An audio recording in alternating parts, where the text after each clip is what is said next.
अच्छे होंगे, स्वस्थ होंगे, मस्त होंगे। दोस्तों आज की ये वीडियो बहुत ही ज़्यादा इंटरेस्टिंग और शानदार होने वाली है। दोस्तों आज की इस वीडियो का टॉपिक है कि पाकिस्तान में जो इंडियन कैदी हैं और जो इंडिया में जो पाकिस्तान के कैदी हैं उनको रिहा करने की बात की गई है। और इंडिया ने जो है पाकिस्तान को ऑफ़र किया है कि जो इंडियन कैदी हैं और जिन्होंने अपनी जो पनिशमेंट है, जो मतलब अपनी सज़ा है, उसको पूरा कर लिया है या पूरी सज़ा काट ली है या फिर जो पूरी होने वाली है, और ऐसा ही इंडिया में जो पाकिस्तानी कैदी हैं और उनका जो पनिशमेंट पूरा हो चुका है और जो पूरा करने वाले हैं, तो उनको जो है रिहा करने की बात कही गई है।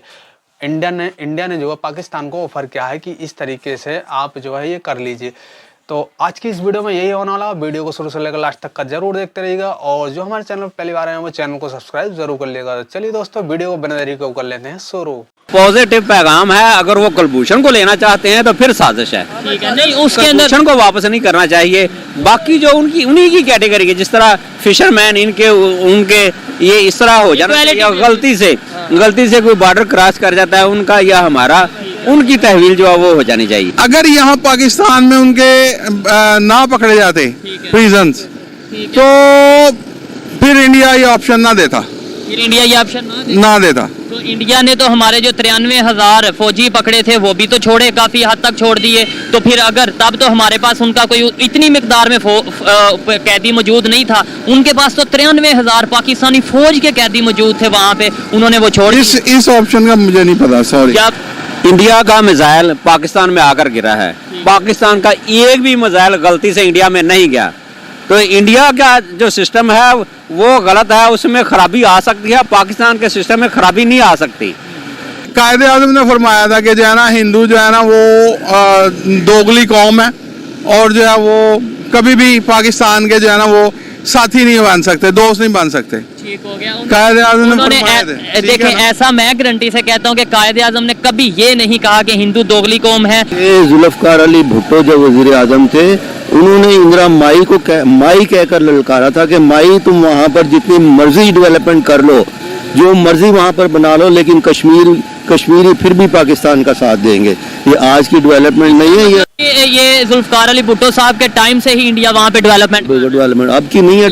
गुजरात के लोग भी हमारे साथ आने को तैयार हैं और जूनागढ़ के लोग भी हमारे साथ आने को तैयार हैं। जूनागढ़ का वाली जो है वो देखिए कराची में रह रहा है।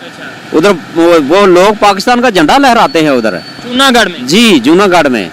गुजरात में भी लोगों ने पाकिस्तान के झंडे छतों के ऊपर रखे हुए हैं। ठीक है, ऐसे मतलब पॉसिबल तो नहीं है ना। पाकिस्तान के अंदर कश्मीरी इतने खुश हैं कि मैं यहाँ पे लाहौर में वकालत करता हूँ। मैं मुजफ्फराबाद आज़ाद कश्मीर में जाकर बतौर वकील पेश नहीं हो सकता। मुजफ्फराबाद के वकील यहाँ भी पेश हो सकते हैं, वहाँ भी पेश हो सकते हैं। कश्मीरी पाकिस्तान के अंदर जनरल इलेक्शन लड़ सकता है, कश्मीर में जाकर भी लड़ सकता है। उन्हें दोहरे हुकूक हासिल हैं, हमें कह रहे अस्सलाम वालेकुम, नमस्ते, सत श्री अकाल। मैं हूं सुहेब चौधरी और आप देख रहे हैं मेरा और आपका YouTube channel real entertainment TV. आज मैं जिस टॉपिक पर वीडियो रिकॉर्ड करने जा रहा हूं, टॉपिक ये है कि इंडिया की मिनिस्ट्री ऑफ फॉरेन अफेयर की तरफ से पाकिस्तान को ऑफर की गई है कि पाकिस्तान में जो इंडियन प्रिजनर हैं और इंडिया में जो पाकिस्तानी प्रिजनर हैं जो अपनी जेल की पनिशमेंट का टाइम पूरा कर चुके हैं या करने वाले हैं, उन्हें ह्यूमैनिटेरियन बेसिस पर रिहा कर दिया जाए। पाकिस्तान के लिए एक बहुत बड़ी अपॉर्चुनिटी है कि अगर वो इस ऑफर को एक्सेप्ट करता है तो इंडिया के साथ रिलेशन काफी हद तक बेहतरी की तरफ जा सकते हैं। पाकिस्तानी पब्लिक से आज इसी टॉपिक पर बात करेंगे कि क्या पाकिस्तान में जो इंडियन प्रिजनर मौजूद हैं उन्हें पाकिस्तान को रिहा करना चाहिए या नहीं, क्या इससे एक पॉजिटिव गेस्चर जाएगा या नहीं, या इस तरह के स्टेप से इंडिया और पाकिस्तान के रिलेशन आने वाले टाइम में मजीद बेहतर होंगे या नहीं। पाकिस्तान की पब्लिक इस हवाले से क्या राय रखती है, क्या ओपिनियन रखती है, जानते हैं पाकिस्तान की पब्लिक से। और जो मेरी पर्सनल ओपिनियन है इस हवाले से वो मैं आपको बताऊंगा वीडियो के लास्ट में। चलते हैं वीडियो की तरफ और मिलते हैं वीडियो के बाद। अस्सलाम वालेकुम। वालेकुम अस्सलाम। आपका नाम? काजी मोहम्मद शफीक। काजी मोहम्मद शफीक साहब, क्या करते हैं आप? एडवोकेट हूँ। एडवोकेट हैं, जबरदस्त। जिस टॉपिक पे वीडियो रिकॉर्ड कर रहा हूँ, टॉपिक ये है कि इंडिया की तरफ से इंडियन फॉरेन मिनिस्ट्री की तरफ से एक पैगाम आया है पाकिस्तान के लिए कि पाकिस्तान में जो इंडियन कैदी मौजूद हैं, खासतौर पे जिनमें फिशरमैन बहुत से मौजूद हैं, उनको रिहा कर दिया जाए और इंडिया में जो पाकिस्तानी फिशरमैन या पाकिस्तानी प्रिजनर मौजूद हैं उन्हें वो रिहा कर देंगे। मतलब प्रिजनर एक्सचेंज के लिए एक ऑफर आई है। क्या पाकिस्तान को ये ऑफर एक्सेप्ट करनी चाहिए? सबसे पहले तो ये बताएं कानून इसके ऊपर क्या कहता है, और सेकेंडली इंटरनेशनल कानून की बात करें तो उसमें क्या है? इंटरनेशनल सतह पे लॉ ऑफ एक्स्ट्राडिशन मौजूद है, तहवील मुल्ज़मान जिसे उर्दू में कहते हैं, ठीक है। कि दो मुख्तलिफ मुल्क जिनके आपस में एक दूसरे एक मुल्क के बाशिंदे दूसरे मुल्क में अगर कैदी हैं, उस दूसरे मुल्क के हमारे मुल्क में अगर कैदी हैं ठीक तो है। उनका हम तबादला कर सकते हैं। ठीक। मगर पाकिस्तान को ये चाहिए कि अगर हम इंडिया के साथ तहवील मुल्ज़मान करना चाहते हैं तो ऐसे मुल्ज़मान के मतलब तहवील मुल्ज़मान करें जो उन्हीं की कैटेगरी के उन्हीं के बराबर हों। बिल्कुल ऐसे ही है। उन्होंने बकायदा लिस्ट भी, इंडिया वालों ने तकरीबन 350 के करीब प्रिजनर्स की लिस्ट भी बना कर दी है, शाया की है कि भाई ये हैं जो क्लियर हो चुके हैं, जो छोटी मोटी मतलब मछेरे हैं या फिशरमैन हैं, तो वहाँ से इन्हें रहा किया जाए। मैं ये कहूँगा जिस तरह मछेरे पाकिस्तान के मछेरे उधर पकड़े जाते हैं, उनके इधर पकड़े जाते हैं, ये गलतफहमी की वजह से होता है। इनकी एक्स्ट्राडिशन तो हो जानी चाहिए, मगर जो बलूचिस्तान में उनका पकड़ा गया है उस जैसा कोई एक भी कैदी इंडिया में नहीं है, उसे नहीं छोड़ना चाहिए। जो इनके बराबर के मुल्ज़मान हैं, मछेरे इधर के पकड़े गए उधर, उनके इधर पकड़े गए उनको छोड़ दें। ठीक हो गया। इधर पाकिस्तानी किसी ने बॉर्डर क्रॉस किया, इंडिया चला गया गलती से उनका इधर आया, उसने गलती से कर दी। इस जैसे मुल्ज़मान की तहवील जो है वो कर लेनी चाहिए एक दूसरे के साथ। अच्छा। मगर अगर वो कोयटा में जो पकड़ा गया है, जो पाकिस्तान को तोड़ने के लिए कुलभूषण यादव की आप बात कर रहे हैं। कुलभूषण पकड़ा गया है, इस तरह का एक भी पाकिस्तानी इंडिया में नहीं है, उसको नहीं छोड़ना चाहिए। वो पाकिस्तान का दुश्मन है, पाकिस्तान को तोड़ने के लिए वो सरगर्दान है, ऐसे मुल्ज़िम को उनके हवाले नहीं करना चाहिए। पाकिस्तान की अदालत या पाकिस्तान के लोग ये कहते हैं कि वो पाकिस्तान को तोड़ने के लिए, लेकिन इंटरनेशनल जो कोर्ट में आपको भी पता होगा जो केस चल रहा है, वहाँ पर अभी तक पाकिस्तान क्यों नहीं ये साबित कर सका कि वो वाकई इस केस में यहाँ पर आया था? अभी तक हम साबित नहीं कर सके, ये आपको पता है? आर्मी का रिटायर्ड बंदा है, वो कोयटा में क्या कर रहा था? बिल्कुल, मैं ये बात नहीं, लेकिन मैं ये कह रहा हूँ हम इंटरनेशनल लेवल पे क्यों नहीं साबित कर पाते ये बात? वो केस चलेगा तो हम साबित भी करेंगे। केस तो चल रहा है। अच्छा, केस में हम साबित करेंगे इंशाल्लाह कि ये पाकिस्तान के खिलाफ सरगर्मियों में सरगर्दां था और पाकिस्तान को तोड़ने के लिए, बिलखुसूस बलूचिस्तान को अलहदा करने के लिए, वो काम करने के लिए पाकिस्तान में था। ठीक है। अच्छा, मुझे ये बताएं इंडिया की तरफ से जो पैगाम आया है, ये एक पॉजिटिव गेस्चर है, पॉजिटिव पैगाम है या फिर नेगेटिव पैगाम है? आप इसके ऊपर मतलब क्या, या इसमें भी कोई उनकी साजिश है? पॉजिटिव पैगाम है। अगर वो कुलभूषण को लेना चाहते हैं तो फिर साजिश है। ठीक है। नहीं, उसके अंदर कुलभूषण को वापस नहीं करना चाहिए। बाकी जो उनकी उन्हीं की कैटेगरी के, जिस तरह फिशरमैन इनके उनके ये इस तरह हो जाना चाहिए। गलती से कोई बॉर्डर क्रॉस कर जाता है उनका या हमारा, उनकी तहवील जो है वो हो जानी चाहिए। ठीक है। अगर 1971 की बात करें तब 93,000 हमारा जो फौजी थे वो वहाँ पर उन्होंने सरेंडर किया और फिर वहाँ पे कैदी हुए ऑलमोस्ट। ठीक है, उनको इंडिया वालों ने छोड़ा, ऐसा छोड़ा। मतलब इंडिया ने पहले भी हमारे कैदी छोड़े। इसके बाद अगर अब बात करें तो हम ये कहते हैं कि इंडिया की तरफ से कोई पॉजिटिव पैगाम नहीं आता, हम तो रिलेशन बेहतर चाहते हैं, लेकिन इंडिया वाले कोई पॉजिटिव पैगाम नहीं भेजते। तो क्या कहना चाहेंगे इसके? 1971 के बाद हमने उनके कई मुल्ज़मान जो है वो वापस किए हैं, लेकिन 93,000 के करीब तो नहीं वापस, मगर उनके इतने पकड़े नहीं गए। यही बात। उनके अगर इतने पकड़े जाते तो हम भी छोड़ देते। मगर यह है कि उन्होंने जो 96,000 ने उधर जो हथियार डाले थे वो एक बैनुल-अक़वामी साजिश थी, वो अकेला इंडिया नहीं था। हमारी फौज इतनी कमजोर नहीं है कि उधर वो हथियार डाल देती। उसमें हमारे दुश्मन मुल्क अमेरिका, इसराइल, इंडिया और बड़े रूस की फौज उधर शामिल थी। एक पायलट रशिया का होता था, एक इंडिया का होता था जो हमारे मुल्क में बमबारी करते थे। हमारे तमाम बमबार तैयारों को रोक दिया गया तेहरान में कि यहाँ से उड़ नहीं सकते। जंग में तो फिर ऐसे ही होता है ना, जंग में तो ऐसे नहीं कि आप हम कहेंगे सिर्फ लड़ो, साजिश ना करो। साजिश तो जंग में तो प्लानिंग उसे कहते हैं। प्लानिंग पूरी दुनिया ने, मासवाए हमारे चंद इस्लामी ममालिक छोड़कर पूरी दुनिया ने हमारे खिलाफ साजिश 1971 की थी कि पाकिस्तान को अलग करना, मशरकी पाकिस्तान को अलग करना है। उन्होंने अलग कर दिया। इतनी बड़ी साजिश पाकिस्तान इंडिया के खिलाफ नहीं कर रहा, ना सोच रहा है। पाकिस्तान का रवैया हमेशा पॉजिटिव रहा है। अब मकबूजा अभी रिसेंटली हमारे जो फॉरेन मिनिस्टर हैं बिलावल भुट्टो साहब, उन्होंने भी थ्रेट दिया है इंडिया को कि हम एक एटॉमिक पावर है, अगर हम पॉजिटिव पैगाम देते तो। अभी एक हफ्ते पहले की बात है, यूनाइटेड नेशन में जाके उन्होंने ये बोला है। नहीं, उन्होंने ठीक कहा है। उन्होंने जो कहा है कि हम एटॉमिक पावर हैं, अगर आप हमें तंग करेंगे तो हम भी आपको तंग कर सकते हैं। क्या ये आपको लगता है कि ये मैच्योर और सीरियस स्टेटमेंट है? आपके ख्याल बिल्कुल सीरियस उसकी स्टेटमेंट बिल्कुल सीरियस है।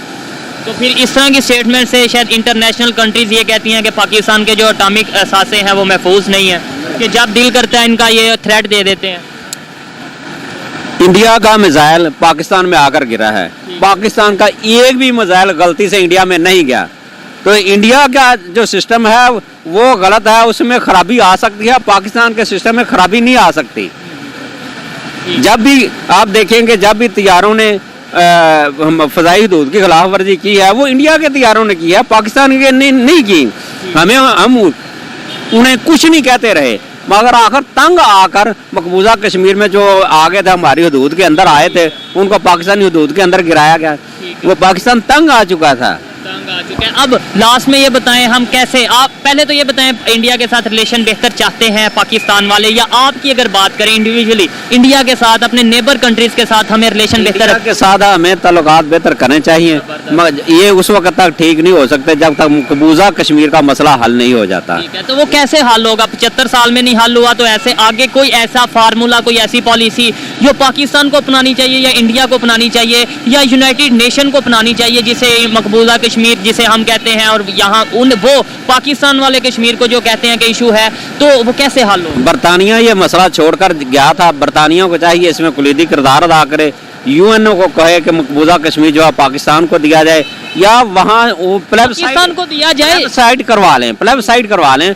वो जिस मुल्क के साथ मिलना चाहते हैं उसके मुल्क के साथ मिल जाएं, आज़ाद रहना चाहते हैं वो आज़ाद रह जाएं। मगर ये है कि वो देखें उनके मकबूजा कश्मीर के अंदर पाकिस्तान के कितने झंडे हैं जो लेकर वो फिर रहे हैं, मकबूजा कश्मीर वाले वो पाकिस्तान के साथ मिलना चाहते हैं। ये शायद थोड़ी पुरानी बात है। अब की अगर बात करें, बड़ी डेवलपमेंट कश्मीर में वो कर रहे हैं, आप जाके अगर थोड़ा सा सर्च करें। और दूसरे नंबर पे जो हमारे पास कश्मीर है, वहाँ पर अगर आप थोड़ा सा देखें, वहाँ के लोग क्या कहते हैं। अभी रिसेंटली उनके प्राइम मिनिस्टर रो पड़े थे कि हमें इक्वालिटी नहीं दी जा रही, हमें हमारा बजट नहीं पाकिस्तान की गवर्नमेंट दे रही, और वो क्या पाकिस्तान के साथ खुश हैं? पाकिस्तान के अंदर कश्मीरी इतने खुश हैं कि मैं यहाँ पे लाहौर में वकालत करता हूँ, मैं मुजफ्फराबाद आज़ाद कश्मीर में जाकर बतौर वकील पेश नहीं हो सकता। मुजफ्फराबाद के वकील यहाँ भी पेश हो सकते हैं, वहाँ भी पेश हो सकते हैं। कश्मीरी पाकिस्तान के अंदर जनरल इलेक्शन लड़ सकता है, कश्मीर में जाकर भी लड़ सकता है। उन्हें दोहरे हकूक हासिल हैं, हमें कह रहे हमें एक हक है, उनको दो हकूक हासिल है। जो हकूक पाकिस्तान ने आज़ाद कश्मीर के लोगों को दिए हैं, मकबूजा कश्मीर वालों को इंडिया ने बिल्कुल नहीं। फिर भी वो क्यों रो पड़ते हैं कि हमें राइट नहीं मिल रहे? फिर भी वो क्यों कहते हैं? वहाँ पर अगर यूनिवर्सिटीज़ की बात करें, गवर्नमेंट की जो ऑफिशियल यूनिवर्सिटीज़ हैं पूरे कश्मीर में 2 से 3 हैं जो हमारे यहाँ पे हैं, और इंडिया वाले साइड पे जो कश्मीर में यूनिवर्सिटीज़ हैं वो 16-17 यूनिवर्सिटीज़ हैं। फ़र्क इतना है। वो उसकी बात यह है कि जो इंडिया है वो तरक्की के लिहाज से हमसे बहुत आगे जा चुका है। हमारे हुक्मरान जितने भी माजी में आए, उन्होंने जो पाकिस्तान के साथ किया है वो देख लें। कोई जजीरे खरीद रहा है, किसी ने कारोबार बनाए हुए हैं, 146 फैक्ट्रियां उनके आधार गलतियां हालत में, इवन के इंडिया के अंदर जिन्होंने फैक्ट्रियां लगा ली हैं, हम उनको इधर हुक्मरान फिर बनाने को तैयार हैं। जी सर, आप भी ये जो आपने बताया है कि वहाँ पे डेवलपमेंट बहुत हो रही है, ये आज की डेवलपमेंट नहीं है। अच्छा, ये जुल्फकार अली भुट्टो जब वजीर आजम थे, उन्होंने इंदिरा माई को माई कहकर ललकारा था कि माई तुम वहाँ पर जितनी मर्जी डेवलपमेंट कर लो, जो मर्जी वहाँ पर बना लो, लेकिन कश्मीरी फिर भी पाकिस्तान का साथ देंगे। ये आज की डेवलपमेंट नहीं है। ये जुल्फकार अली भुट्टो साहब के टाइम से ही इंडिया वहाँ पे डेवलपमेंट अब की नहीं है डेवलपमेंट, तब से डेवलपमेंट। हाँ जी, डेवलपमेंट कर रहे हैं वो। तो इसका मतलब हम मानते हैं कि इंडिया वहाँ पे डेवलपमेंट कर रहा है। जी हम मानते हैं, क्यों नहीं मानते? क्योंकि उनका पाकिस्तान क्यों नहीं, जो हमारे पास कश्मीर है वहाँ डेवलपमेंट। हम अपने वसाइल के हिसाब से जितना हम यहाँ करते हैं डेवलपमेंट हो रही है, उतने हिसाब से हम वहाँ भी कर रहे हैं। ये हमारे वसाइल हैं, इंडिया के वसाइल बहुत ज्यादा हैं, तो वो उसी हिसाब से वहाँ पर डेवलपमेंट कर रहे हैं। इन्होंने बोला इंडिया के वसाइल बहुत ज्यादा हैं, इसलिए वो वहाँ पे डेवलपमेंट कर रहे हैं। तो अगर उनके पास वसाइल हैं, वो उन्हें फैसिलिटीज दे रहे हैं, तो पाकिस्तान के साथ अगर वो कश्मीर आ जाता है, लेट्स सपोज आ जाता है, हम इस कश्मीर को नहीं मैनेज कर पा रहे, उस कश्मीर को मैनेज कर लेंगे, मतलब वो भी आबादी भी आएगी, एरिया भी आएगा अगर आता है। नहीं, वो जरूर आएंगे हमारे साथ, क्योंकि मुसलमान हैं वो। पाकिस्तान कलमे की बुनियाद पर बना था, वो कलमे को बुनियाद बनाते हुए, नजरिया बनाते हुए वो यहाँ जरूर आएंगे। वो पाकिस्तान के साथ मुसलमान तो इंडिया के बहुत से एरियाज में हैं, मेजोरिटी में हैं, बहुत से ऐसे सिटीज हैं इंडिया के जहाँ पे मुसलमान मेजोरिटी में है, फिर वो भी पाकिस्तान के साथ आ जाए। हैदराबाद की बात करें, वो भी हमारे साथ आने को तैयार हैं। गुजरात के लोग भी हमारे साथ आने को तैयार हैं, और जूनागढ़ के लोग भी हमारे साथ आने को तैयार हैं। जूनागढ़ का वाली जो है वो देखिए कराची में रह रहा है, उधर वो लोग पाकिस्तान का झंडा लहराते हैं उधर जूनागढ़ में। जी, जूनागढ़ में। गुजरात में भी लोगों ने पाकिस्तान के झंडे छतों के ऊपर रखे हुए हैं। ठीक है, ऐसे मतलब पॉसिबल तो नहीं है ना, मैंने मतलब ऐसे कोई इक्का दुक्का वाकयात हो सकते हैं जो कि मेरे ख्याल में आपको लगता है कि स्टेट के अंदर रह के कोई इसके हवाले से सर्च हम जरूर करेंगे, लेकिन स्टेट के अंदर रहते हुए यहाँ नेट पे जाके रिसर्च करें, इंडिया के कितने इलाकों में पाकिस्तान का झंडा लोगों ने छत के ऊपर रखा हुआ है। हाँ। एक तो जूनागढ़ का आपने बताया, इसके हवाले से हम जरूर सर्च करेंगे। गुजरात के हवाले से करें, हैदराबाद के हवाले से करें, मकबूजा कश्मीर के हवाले से करें। मकबूजा कश्मीर में तो बहुत ज्यादा हैं। हाँ। चले, बेहतरी कैसे आ सकती है, ये इसके ऊपर जरूर सर्च करेंगे जाके। बेहतरी लास्ट में बताएं कैसे आ सकती है, और मैं कैसे बेहतरी ला सकता हूँ अपने इस कैमरा, इस माइक के थ्रू, आप अपनी वकालत के थ्रू कैसे बेहतरी ला सकते हैं। मतलब इंडिविजुअली हम अपनी क्या जिम्मेदारी। हर पाकिस्तानी को चाहिए कि जब इलेक्शन आए अच्छे लोगों को वोट दें। अच्छे लोग आएंगे, हम मीडिया से भी आगे चले जाएंगे। मैं आप रिलेशन पे इसकी मिसाल देता हूँ कि 60 के डेकेड में पाकिस्तान दुनिया का तेज तरीन तरक्की करने वाला Asian tiger, Pakistan Asian tiger नहीं, वर्ल्ड टाइगर था। पाकिस्तान का जीडीपी 60 की दहाई में 57% था। इंडिया से आगे, इंडिया नहीं पूरी दुनिया से हमारा जीडीपी तेजी के साथ आगे जा रहा था। जब जुल्फकार अली भुट्टो की गवर्नमेंट आई तो आर्टिफिशियल सोशलिज्म आया। पाकिस्तान में सोशलिज्म की जरूरत नहीं थी, आर्टिफिशियली कहा गया, बाजार में हर चीज बिकती थी, लोगों को लाइनों में लगा दिया गया। वो फैक्ट्रियां जो भुट्टो लेना चाहते थे वो ना ले सके, गवर्नमेंट को वो ना करना चाह सके, उनको ताले लग गए। उनमें इतनी सलाहियत नहीं थी कि जो डी नेशनलाइजेशन की गई थी उन पर काबू पाकर उसको मुल्की खजाने के लिए वो इस्तेमाल कर सकते। वो फैक्ट्रियां बंद हो गई। हमारा वही जीडीपी जो 60 की डेकेड में 57% था, वो 7% जुल्फकार अली भुट्टो के दौर में हो गया था। एक टाइम में एक ही हुक्मरान के टेन्योर में कितना हम नीचे आए, ये इन्होंने बताया। अब बेहतरी, रिलेशन की बेहतरी कैसे आएगी ये बताएं। और इकॉनमी के हवाले से या कंट्री को आगे लेकर जाना तो डेफिनेटली वो हमारे हुक्मरानों की बड़ी जिम्मेदारी है, लेकिन रिलेशन हमारे नेबर्स के साथ कैसे बेहतर हो सकता है? बराबरी की बुनियाद पर हो सकता है। इंडिया ने हमें कभी भी अपने बराबर नहीं समझा, वो हमें बराबर समझेगा तो हमारे बराबरी की रिलेशन पर तल्लुकात जो है वो ठीक हो। किस लिहाज से समझे, मतलब कि हम है किस लिहाज से बराबर है, किस लिहाज से हम बराबर है? इकोनॉमी में हम बराबर है? इकोनॉमी में हम बराबर नहीं, वो बहुत बड़ा मुल्क है, उनका रकबा बहुत बड़ा है। मगर ये है कि हम एक हद मुकर्रर करेंगे कि आप हमें इतनी चीजें देते हैं, हम आपको इतनी चीजें देंगे। हम आपको तहवील मुल्ज़मान के सिलसिले में फहरिस्त देते हैं कि इतने राक एजेंट पाकिस्तान में ये काम कर रहे हैं। अगर वो इंडिया वो सारे लोगों को हमारे हवाले नहीं करता तो हम उनको क्यों हवाले करेंगे? तो वो जो ब्लेम करते हैं कि आप हाफिज सईद को हमारे हवाले करें, वो जो कहते हैं दाऊद इब्राहिम जो उनसे कराची में मौजूद हैं, पता नहीं मौजूद हैं या नहीं, लेकिन वो जो कहते हैं वो वहाँ पर मौजूद हैं, जो इंटरनेशनल लेवल पे टेररिस्ट और जो डिक्लेयर हैं। तो फिर हम, पाकिस्तान ने हमेशा फराख दिली का मुजाहरा किया है। जब वजीर दाखिला थे चौधरी एजाज हसन, वो सिख दहशत गर्दों की फहरिस्त लेकर गए थे, इंडिया को देकर आए थे। इंडिया ने उसके मुकाबले में हमें कुछ नहीं दिया। जो राग एजेंट पाकिस्तान मूवमेंट के हवाले से हम उनको लिस्ट देकर आए, कितनी बड़ी फराख दिली का मुजाहरा किया। अगर दुश्मन को दुश्मन की लिस्ट दे रहे हैं, हम उनके अपने साथ दुश्मनी कर रहे हैं, मगर इंडिया ने हमें लिस्ट नहीं दी। हमने हमेशा फराख दिली का मुजाहरा किया है और अब भी फराख दिली का मुजाहरा करेंगे। अगर इंडिया हमें कोई फहरिस्त देता है कि ये बंदे हमारे हवाले करो, इंडिया तो कहता है ना दाऊद इब्राहिम को हमारे हवाले करो, इसके अलावा हाफिज साहब हैं उनको हमारे हवाले, तो इस लेवल के बंदे जो हैं वो हमारे हवाले करेंगे। तो हम हमारी कौन से बंदों की डिमांड? उनके वज़राए आज़म जो पाकिस्तान को तोड़ने में मुलव्वस हैं वो हमें देंगे। वो बिल्कुल जी। हाफिज सईद ने कौन सा जुर्म किया है इंडिया के खिलाफ के उसको इंडिया के हवाले कर दिया जाए? इंडिया ने उसे कत्ल करने के लिए पीछे जो कुछ किया है पूरी दुनिया को पता है। ठीक है। वो तो हाफिज सईद को जो है वो इधर उसने कई बार कोशिश की है। हाफिज सईद क्या करता था, एम्बुलेंसें काम करती थी, स्कूल काम कर रहे थे, मदरसे काम कर रहे थे, वो तो पॉजिटिव काम कर रहा है पाकिस्तान में। पाकिस्तान में पॉजिटिव काम कर रहा है, लेकिन वो इंडिया वालों का ये कहना है कश्मीर में वो पॉजिटिव काम नहीं कर रहे, उनका ये कहना है। मकबूजा कश्मीर में हाफिज सईद या उसका कोई भी बंदा नहीं पकड़ा गया जिसने कहा होगा हमें हाफिज सईद ने कहा कि मकबूजा कश्मीर में हंगामे करो, कोई भी बंदा नहीं ऐसा। ठीक है, बहुत अच्छा लगा इनसे बात करके। इनकी ओपिनियन देखें, सीनियर सिटीजन थे और काफ़ी ज़्यादा मेरे से तो काफ़ी ज़्यादा नॉलेज रखते हैं। आप इनकी कई बातों से मैं एग्री करता हूं, कुछ से मैं डिसएग्री भी करता हूं। आपको इनकी बातें कैसे लगी कमेंट में ज़रूर बताइएगा। आइए मज़ीद किसी से बात करते हैं। बहुत शुक्रिया सर, थैंक यू। अस्सलाम वालेकुम। वालेकुम सलाम। आपका नाम? आमिर। क्या करते हैं? मैं मेडिकल का काम करता हूँ। मेडिकल का काम करते हैं, मेडिकल से रिलेटेड। मेडिकल से रिलेटेड। ठीक है, जिस टॉपिक पे वीडियो रिकॉर्ड कर रहा हूँ, टॉपिक ये है इंडिया की जो मिनिस्ट्री ऑफ फॉरेन अफेयर है उनकी तरफ से पाकिस्तान को एक ऑफर की गई है, एक पैगाम भेजा गया है कि जो पाकिस्तान में इंडियन प्रिजनर मौजूद हैं, खास जिनमें खास तौर पे फिशरमैन हैं, उन्हें रिहा कर दिया जाए, पाकिस्तान वाले उन्हें रिहा करें, और इंडिया में जो पाकिस्तान के प्रिजनर मौजूद हैं उन्हें इंडिया वाले रिहा कर देंगे। तकरीबन वहाँ पर 350 के करीब हैं, यहाँ पर 450 के करीब हैं जिनकी लिस्ट जारी की गई है। क्या कहना चाहेंगे, पाकिस्तान को ये जो ऑफर आई है इसको एक्सेप्ट करना चाहिए, प्रिजनर्स को छोड़ना चाहिए या नहीं? ऑफर इंडिया ने दी है, लेकिन ऑफर चाहे पाकिस्तान दे या इंडिया दे, ऑफर तो ठीक है। ठीक है, क्योंकि जो माहिगीर पकड़े गए हैं ठीक है, वो तो बेकसूर हैं। मतलब क्योंकि उसके अंदर वो ज्यादातर ये अपनी रोजी रोटी कमाने के लिए उधर चले गए हैं, तो वो पकड़े गए हैं या इधर आ गए हैं तो पकड़े गए हैं।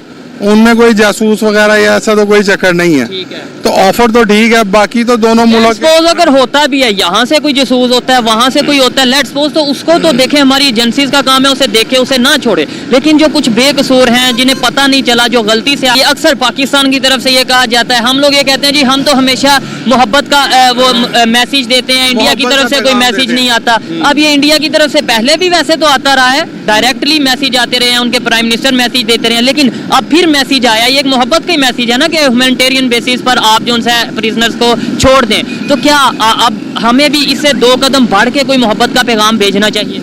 नहीं, इससे 2 कदम बढ़ना नहीं चाहिए, क्योंकि पहले ही जो है ना हमारे हुक्मरान इंडिया के सामने बिछे हुए हैं। अच्छा, कैसे पीछे हैं? आए दिन नहीं बढ़ना कभी चाहिए। हमारे फॉरेन मिनिस्टर उन्हें धमकी दे रहे होते हैं कि हम एक एटॉमिक पावर है, कभी कोई, इसमें हम कहाँ पीछे हैं, कहाँ पे आपको ऐसा लगा? मेरे ख्याल में ये सिर्फ धमकी की हद तक है। अच्छा, सिर्फ धमकी इसलिए देते हैं कि पाकिस्तान की आवाम खुश हो जाए, अच्छा, सिंपल, और कुछ भी नहीं है। ठीक है, जो नवाज शरीफ हुकूमत है वो भी उस इंडिया के सामने बिछी हुई है।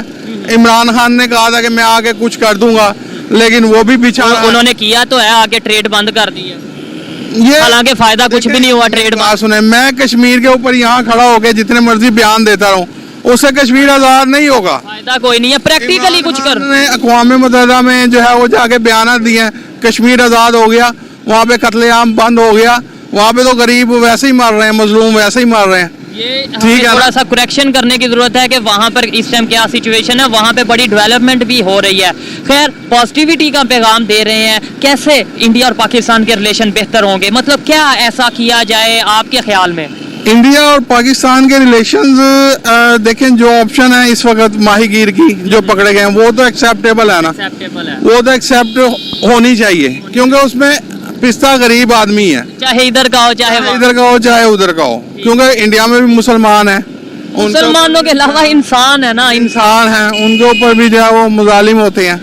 तो पिस्ता तो गरीब आदमी है ना, हुक्मरान तो नहीं ना पिस्ता। ठीक है। अब मैं ये जिस जगह खड़ा हूँ, सामने एक मामूली सा जज निकलता है, ऐसे ही है, तो यहाँ पे सारी सड़कें बंद हो जाती हैं, प्रोटोकॉल जा रही है जी। ऐसे ही है। चाहे एम्बुलेंस में कोई मर रहा हो, मरेगा तो गरीब आदमी ना। यानी आपके ख्याल में कि इंसानियत की बेहतरी के लिए ह्यूमैनिटेरियन बेसिस पर इंडिया की ये जो ऑफर है या जो मैसेज है इसको एक्सेप्ट करना चाहिए, Accept करना इसे चाहिए। इंटरनेशनल लेवल पे एक पॉजिटिव मैसेज है। हाँ जी, इसको एक्सेप्ट करना चाहिए। बाकी मजीद जो और इसके अलावा जो हालात हैं, जो कश्मीर के हालात ख़राब हैं या और जो भी आपस में इनके जो है रिलेशन ख़राब हैं, उसको फिर बाद में देखी जाएगी। वो तो चलता ही रहेगा, चलता आ रहा है और चलता ही रहेगा। ठीक है। मैंने आज तक अपनी इतनी एज हो गई है मेरी, मैंने कश्मीर का मसला हल होते नहीं देखा। शायद इस वजह से ही हाल होते नहीं देखा कि हमारी जब तक सोच नहीं बदलेगी, जब तक हमें यही लगेगा कि वहाँ पे बहुत जुल्म, जब जहाँ पे जुल्म हो रहा है उसको आप भरपूर तौर पे उसकी मजम्मत करो, लेकिन जहाँ पे डेवलपमेंट हो रही है, कुछ बेहतर हो रहा है, उसको भी अप्रिशिएट करो। लेकिन हमारे मीडिया में हमेशा यही दिखाया जाता है कि बहुत जुल्म, बहुत जुल्म। आपको लगता है कि इंडिया के मुसलमानों में वाकई जुल्म हो रहा है जितना दिखाया जाता है? ऐसे तो पाकिस्तान के जो हिंदू कम्युनिटी, आपको पता है वो किस कंडीशन में रह रही है सिंध में? हाँ जी, पाकिस्तान के अंदर जो मैंने देखा वो तो हिंदू हो या सिख हो या जो भी हो, ईसाई हो, यहाँ पे तो कोई किसी पे जुल्म नहीं हो रहा, ये तो क्लियर है क्योंकि हम देख रहे हैं। बाकी इंडिया में जो दिखाते हैं वो मुजालिम दिखा रहे हैं कि जो है ना हिंदू जो है ना मुसलमानों के ऊपर हावी हैं वहाँ पे। ये हमारी मीडिया दिखा रही है ना, ऐसा इंटरनेशनल मीडिया दिखा रही है। ठीक है। तो मीडिया आप भी दिखा रहे हैं, आप भी चैनल से ही हैं। हम भी चैनल से, लेकिन हम तो कोशिश करते हैं जो पॉजिटिव चीज है और जो वाकई में रियलिटी है वो दिखाई जाए। हाँ जी। खैर, अच्छा लगा आपसे बात करके। और आपकी लेकिन जो इसमें एक बात और भी है, मैं ये ऑप्शन जो इंडिया ने दी है ना माहीगीर छोड़ने की, ये इसी वजह से दी माहीगीर है। नहीं, प्रिजनर, वैसे ज्यादातर उसमें माहीगीर हैं, लेकिन ओवरऑल उन्होंने प्रिजनर्स की बात की। हाँ जी, तो ये इंडिया ने इसी वजह से की है कि यहाँ पे भी पकड़े गए हैं कैदी। बिल्कुल। अगर यहाँ पाकिस्तान में उनके ना पकड़े जाते प्रिजन्स, तो फिर इंडिया ये ऑप्शन ना देता, फिर इंडिया ये ऑप्शन ना देता। तो इंडिया ने तो हमारे जो 93,000 फौजी पकड़े थे वो भी तो छोड़े, काफी हद तक छोड़ दिए। तो फिर अगर तब तो हमारे पास उनका कोई इतनी मिकदार में कैदी मौजूद नहीं था, उनके पास तो 93,000 पाकिस्तानी फौज के कैदी मौजूद थे वहाँ पे, उन्होंने वो छोड़ इस ऑप्शन का मुझे नहीं पता, सॉरी। जब वार हुई थी 1971 की।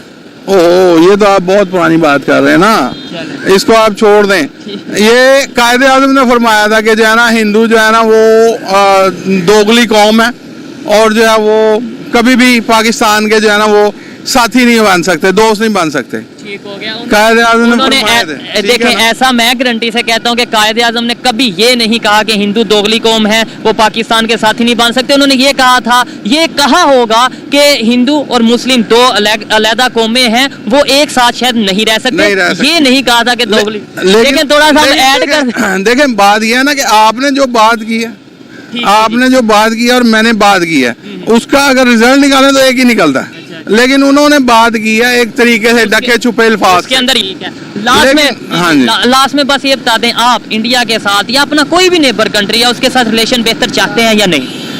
हम इंडिया के साथ बेहतर चाहते हैं रिलेशन, लेकिन उसमें बीच में मसला कश्मीर का आ जाता है ना, मसला कश्मीर का आ जाता है, जिसकी वजह से कि दुआ करेंगे कि मसला कश्मीर जल्द से जल्द खत्म हो।